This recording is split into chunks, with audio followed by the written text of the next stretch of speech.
మరణం తర్వాత ఆత్మకి జరిగే నిజాలు మనం తెలుసుకుంటున్నాం. డే 2లో ఆత్మని యమదూతలు తీసుకెళ్లిన తర్వాత పాపాలకు గరుడ పురాణం చెప్పిన భయంకర శిక్షలు. ఇప్పుడు అసలు భయంకరమైన ప్రయాణం మొదలవుతుంది. గరుడ పురాణం ప్రకారం పాపాలు చేసిన ఆత్మను నరకానికి తీసుకెళ్తారు.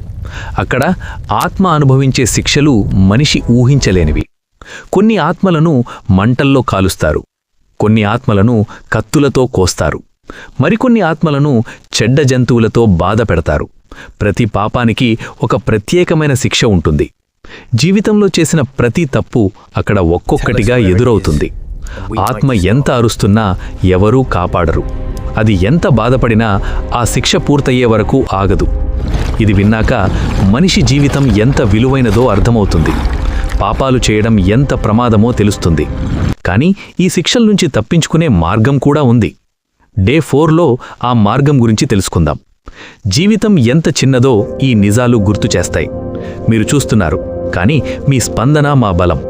మనిషికి ఊపిరి ఆడాలంటే గాలి ఎంత అవసరమో మా ఛానల్కు మీ ఒక్క లైక్, షేర్, కామెంట్ అంతే అవసరం. ఇలాంటి జీవన సత్యాల కోసం మౌన ప్రశ్నలు కుటుంబంలో భాగమవ్వండి. సర్వే జనాః సుఖినో భవంతు, లోకాః సమస్తాః సుఖినో భవంతు. ధన్యవాదాలు.